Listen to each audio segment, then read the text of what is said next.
I can eat some candy. Nigga, this shit ain't healthy. Nigga, hold your text on. We got Mr. Ballin on the Sunday, man. Mr. Ballin, man. This abuse story is probably a children's book.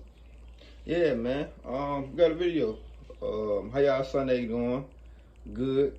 I'm happy that this video's short. I ain't gonna lie. I like Mr. Ballen's long video, but I like a short video better. Damn sure when it's time to eat. Literally, it's time to eat. But yeah, man. Yeah, man. Giveaway at 5K. Make sure y'all get a video thumbs up, man. I'm finna go ahead and get a video started though. I ain't got shit to talk about today. Around 10 p.m. on March 3rd, 2022, a 31-year-old woman named Corey Richens tucked her 3 young sons into their beds and then headed downstairs to her kitchen inside of her luxurious home in suburban Utah.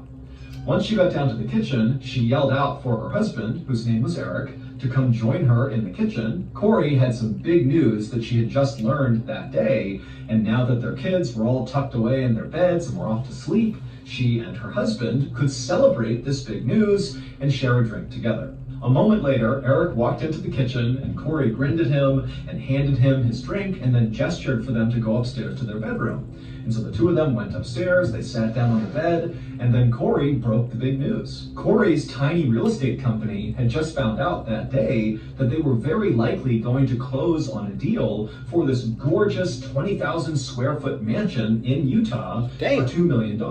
Now, Corey knew once she bought this property, she could do a couple of renovations to it and then quickly sell it for $3 million, meaning she was about to make a $1 million profit. Corey had been working really hard on her real estate business for years, but this really represented the first big break. She and Eric lived in a very conservative part of Utah where it was kind of expected that someone like Corey would stay home with the kids and be a good housewife, and that would be her life.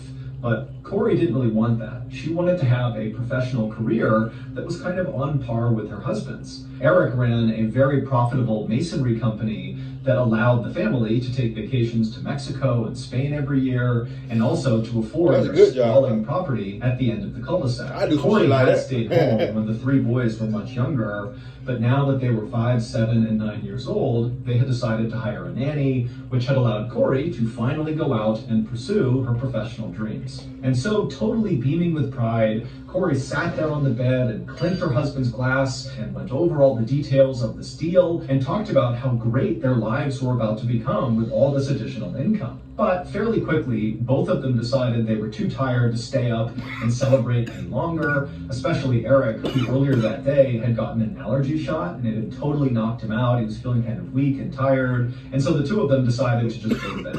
And so after brushing their teeth and changing, they got into their bed, they turned off the light, and they were about to lay down and go to sleep when they heard their 7-year-old crying in his bedroom. And both parents let out a groan, and then Corey, she stood up, indicating she would handle this because they knew often their 7-year-old would have nightmares, and the only way he would go back to sleep was if his mom laid with him. And so Corey, she kissed Eric, and then as Eric rolled over to go to bed, Corey walked out of the room, she went down the hall, went into her son's bedroom, she got under the covers, and then before long, she and her son had fallen asleep. A few hours later, Corey suddenly sat up inside of her son's bed. It was about 3 a.m., and for a second, she couldn't even figure out where she was. The house was silent, it was totally dark, and she was confused, but then she remembered she had gotten up to tend to her son, and so she checked on her son, she saw he was still sleeping, and so she climbed out of the bed, she tucked him back in, she gave him a kiss, and then she left his room, went down the hall. And y'all say that I don't be, hold on.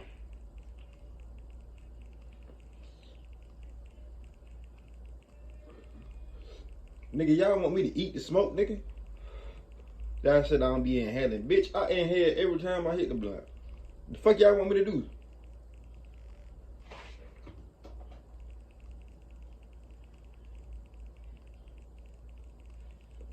Bitch, fuck y'all want me to do? Eat the smoke, nigga? Went back into her bedroom where she climbed into her bed. and she saw that Eric had kicked off all the covers and he was sleeping on his back. And so Corey laid down on the bed and kind of rolled up right against her husband, and she pulled the covers up over both of them, and then she closed her eyes to go to sleep. But right as she did that, she noticed something very strange. Eric's body felt freezing cold. Corey opened her eyes and sat up in bed. She turned over and kind of pushed Eric to see if he would sit up and figure out why he was so cold. But Eric didn't budge, and when she pushed him, he felt really heavy, like dead weight. And so suddenly starting to panic, Corey yelled Eric's name several times, but Eric didn't budge. And so Corey leapt from the bed, she grabbed her phone, and she dialed 911. And when the dispatcher picked up, Corey was so hysterical as she's looking at her husband lying motionless in his bed that she could barely tell the dispatcher what was going on. But finally, she did get it out to the dispatcher, and the dispatcher said, "Stay calm, the ambulance will be there as soon as we can." And so just moments later, Corey heard the sirens outside, and so she ran downstairs, she flung the door open, and practically cried with relief as the paramedics charged into the house. But when the paramedics got upstairs into the bedroom and they went to go revive Eric, they saw right away it was already too late. Eric was dead. Damn, R.I.P. Eric. Damn, man, already. Damn, we need 5 minutes, 10 minutes in for real. How many subscriptions are you paying for? None, bitch. Rocket Money finds sneaky or forgotten subscriptions. First responders had no idea what killed Eric. He seemed like a really healthy, fit guy who actually just the day before had gone for a casual 8-mile run. And he was also this big outdoorsman, always going on hikes and going on these long hunts. And so the idea that this guy had just suddenly died seemed really suspicious. The police did find a painkiller pill bottle on the bedside table next to Eric's side of the bed, and for a second they thought, well, maybe he overdosed on painkillers. But them bitch hit But when they looked at the label on this pill bottle, it was immediately clear that this was a really old pill bottle and almost certainly had been empty for some time. When they asked Corey what she thought might have... If you know me in real life, you know. You know. You feel me? You know what I'm saying? Nigga better side hustle. She was totally in shock, but she did say, I don't know. I just playing, no idea man. what I just happened playing. to him. I just playing. But, I just the day playing. before, he Dang. did get that allergy shot, and he had a kind of adverse reaction to it, and really wanted to go to bed quite early, which seemed odd. But both Corey and the first responders agreed that it seemed pretty far-fetched that an allergy shot would lead to Eric's death. Suicide was also considered a possibility by first responders, but Eric really didn't have any reason to want to harm himself. He was a very devoted and loving father who adored his sons. He coached all their sports teams and went on all these adventures with them and was always out back kicking a soccer ball around with them. And his business was booming, and he had just learned that night that his wife's business was potentially booming as well. And so ultimately, the police told Corey that we're just going to have to open an investigation and try to figure out what happened, and we'll be in touch. And if you think of anything that might help the investigation, please let us know. And Corey said, of course, I'll tell you, but she really wasn't listening. All she was thinking about was her 3 sons who were still sleeping in their beds and had no idea their dad was now gone. Over the next few weeks, while the family waited for autopsy results, Corey really focused her energy on her 3 boys who were really hit hard by the loss of their dad. Eric had been such a hands-on father that his absence was enormous in these boys' lives. The 5-year-old kept asking, "Where's Dad and when can I see him again?" The older 2 boys, who did sort of understand that their dad was dead, would also ask questions like, well, can Dad still see us, or can Dad still hear us? And these questions broke Corey's heart because she did not have an adequate answer to any of them. And so she tried to find a children's book online and in bookstores that dealt with grief in hopes that that would kind of help her sons deal with... I ain't gonna count the easy way to make some money though. I know, cause my little cousin, he made a book. I think I might make me a church book. But it's gonna be good. It ain't gonna be none of that cuss shit on that rah. I might make me a children's book. What they were going through, but none of the books she got helped at all. Sosa And did so it. a few weeks after Eric's death, when still nobody knew anything about how Eric died or what had really happened, Corey decided that she would take a different approach to helping her son's grief. Instead of trying to read a book that somebody else wrote about how to handle grief, Corey just called her sons around one night and began telling them a story about their dad. And as she told them this kind of made-up story about their dad being this angel that was taking care of them, she began drawing pictures with a crayon and paper of their dad with wings and a halo, and she'd draw the kids down below waving up at their dad, and she would tell the boys that your dad is an angel now, and he's looking down on you, and he can hear you, and he loves you.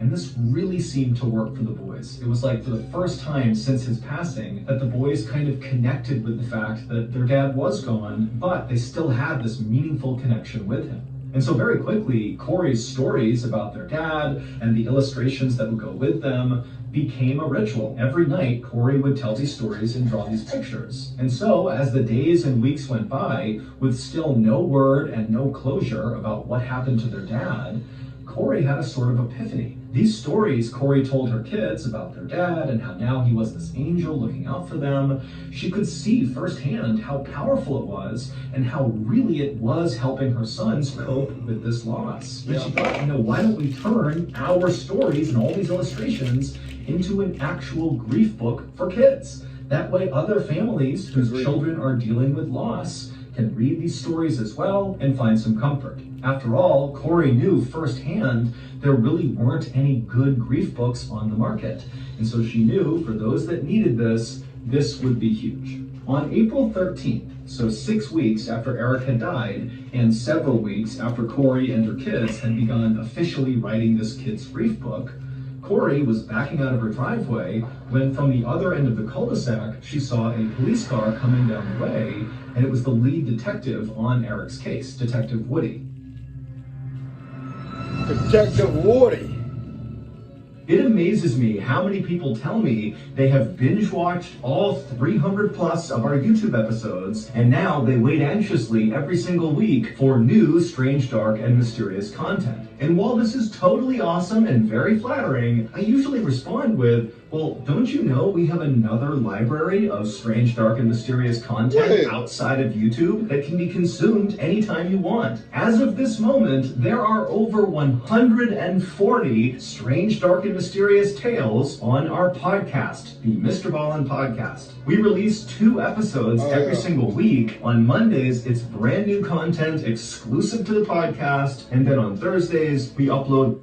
He had another podcast channel, but it was, I think he deleted them videos and put new ones up, because the one I had seen, it had a whole different, it had like a story like when a girl working at a restaurant type shit, and basically the black girl killed her because she wanted her sweater, her dress sweater, which is crazy to me, whoever killed me about the sweater.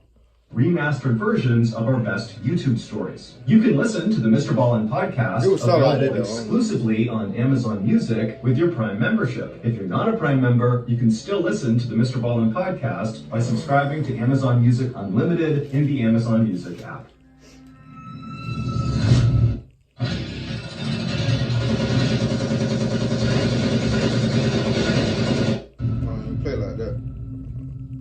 As the detective came down the road, he was waving to Corey, clearly getting her to stop for a second. And so Corey, she parked her car, she hopped outside and went up to talk to him. And immediately, Detective Woody got out of his car, he walked up to Corey, and with a grave look on his face, he told her that he had some big news for her, and it was going to be pretty upsetting, but he knew he had to tell her in person and right away.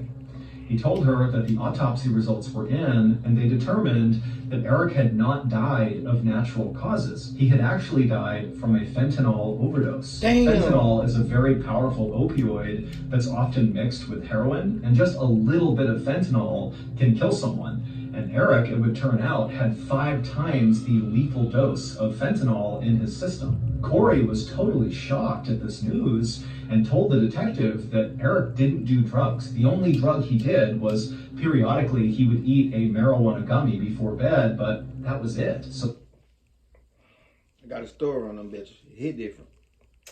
March this year. Goddamn, I was in that bitch tweaking, like off of gummy.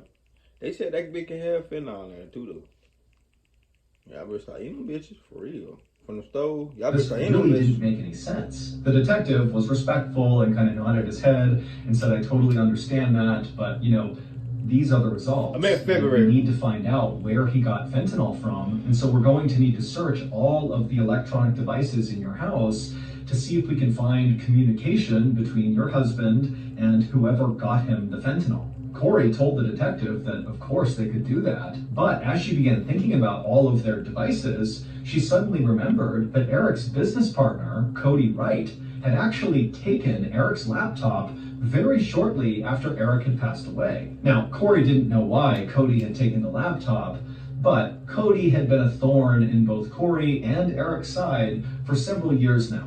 Eric and Cody had been very close friends when they had started their masonry business together about a decade earlier, but they'd had a serious falling out a few years back. The two men had been on this elk hunting trip, and at one point Eric had illegally shot and killed a bull elk, and Cody had actually reported Eric after this hunting trip to the game wardens. And as a result, Eric got in a lot of trouble and was temporarily banned from hunting anywhere in Utah.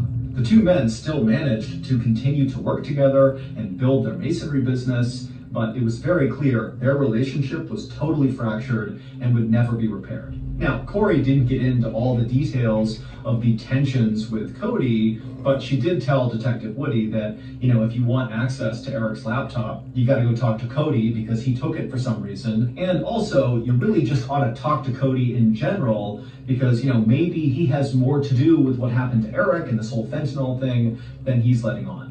The detective told Corey that he appreciated the information and he appreciated being allowed to go in and collect all the devices, and that he would go talk to Cody and try to retrieve Eric's laptop. And then after that, the detective thanked Corey and said they'd be in touch soon. But after this conversation with Corey, the investigation into Eric's death kind of stalled out.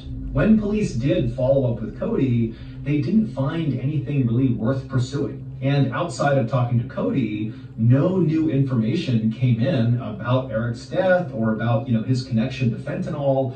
And so really there was nothing for police to operate on. And so while the family just kind of waited for more information to come out about whatever happened to Eric, Corey just focused her energy on taking care of her three boys and writing this grief book with them. And finally, on March 5th, 2023, so almost exactly a year after Eric has died, and still police have no idea what happened to him, the grief book was finally done, and Corey self-published it on Amazon under the title, Are You With Me? And right away, the book was a total hit with parents of grieving children. And as the 5-star reviews poured in, so too did requests from local media for Corey to be interviewed and talk about this book and why she wrote it and how her kids are doing. Corey had no idea her book would be this successful, and so at first she was really terrified to do any of these interviews. But eventually she decided she would just say yes to all the interviews because she was very proud of what her and her kids had created, and she knew Eric would be proud too. However, what Corey didn't know was there was going to be a massive unintended consequence from publishing this book. Ever since Eric was found dead in 2022, the police in Utah began painstakingly searching all of the electronic devices that the Richens owned and that Cody, Eric's business partner, owned. And basically they were just looking anywhere for some sign of communication between Eric and whoever had given him the lethal fentanyl dose. And at some point during the search of all these devices, the police found something very unusual, and they knew it very likely had to do with Eric's death, but they didn't really have any evidence to prove that, and so they just had to kind of sit on it and wait to see what happened next. And what happened next was shortly after Corey published her grief book, it got all this media attention, and in turn, because of this attention, Eric's death, specifically the unsolved nature of his death, also got a lot of media attention. And eventually, several people who kept seeing all this news about Eric's unsolved death reached out to police and said, you know what? He did not overdose on fentanyl. He was murdered, and I'm almost positive I know who did it.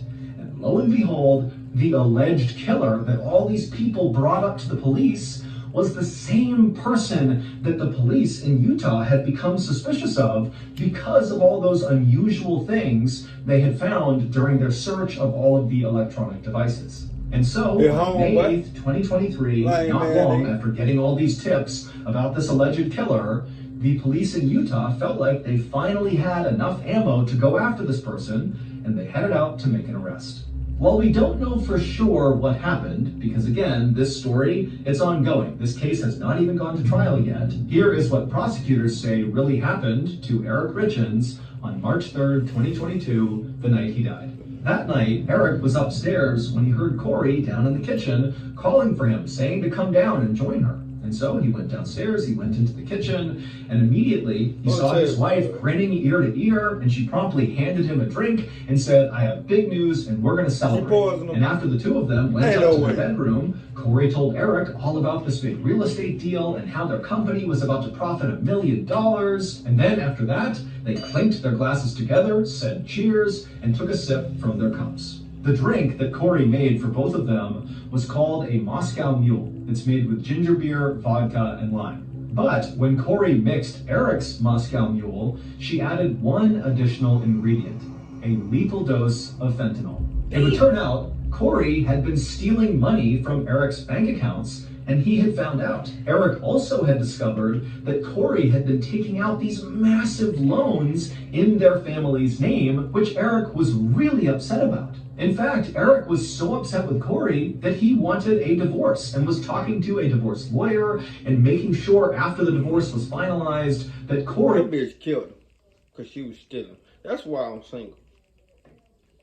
Could not touch his money. But perhaps sensing that a divorce was imminent and the money faucet would be turned off, Corey simply took out a $2 million policy on Eric and then killed him. And then shortly after that, in order to help her sons deal with the loss of their father, who she killed, she wrote a grief book about it and sold it for a profit. Police say Corey had been working for weeks to figure out the right fentanyl dose to give to her husband. On Valentine's Day that year, Corey had given Eric a poisoned sandwich that had fentanyl in it that she attached a love note to, but it obviously did not kill Eric. He just broke out in hives. So Corey got a stronger dose of fentanyl. She put it in his drink on March 3rd, and this time it worked.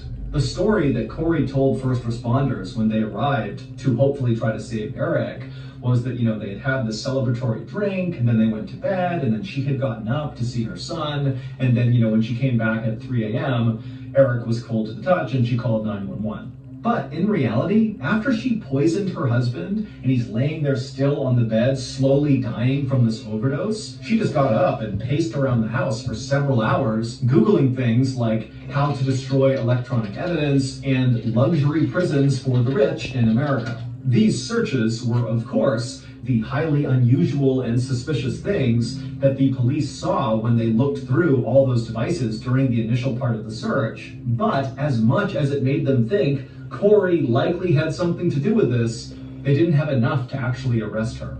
However, after Corey published her grief book and went on this big tour promoting her grief book, Eric's family, who's watching this happen on TV and listening to the radios, they just couldn't take it. It disgusted them because they secretly believed that Corey had killed Eric over money. They didn't like Corey to begin with, and it just felt like she did this, and now she's profiting on Eric's death. And so family members began reaching out to police in Utah, and they said, "You really need to look into Corey. We think she killed Eric. This whole grief book thing is a joke. She's a killer." Ultimately, it was those calls from Eric's family to the police, combined with Corey's very unusual and suspicious search history and electronic activity on the night that Eric died, that allowed police to arrest her at her home on May 8th, 2023. Corey, who denies any wrongdoing and says she did not kill her husband, is currently charged with aggravated murder, which could lead to the death penalty if she's convicted. She's being held without bail while she awaits trial, and her book, Are You With Me, is no longer being sold on Amazon. Ding dong, dumbass. You dumbass. I was kind of thinking that too. I ain't gonna say that word, but I was thinking that, but I was thinking the homeboy did it too though. Cause niggas, you know what I'm saying? Niggas be doing whole ass shit like that. You know what I'm saying? But yeah, man. I can't even say stay away from drugs. Cause it wasn't about drugs. Watch who y'all have.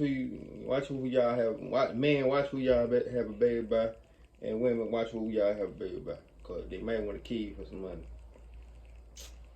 Anyway, that being said, give me a thumbs up, man. Like, subscribe. See y'all motherfuckers on that video. Let's ride, nigga.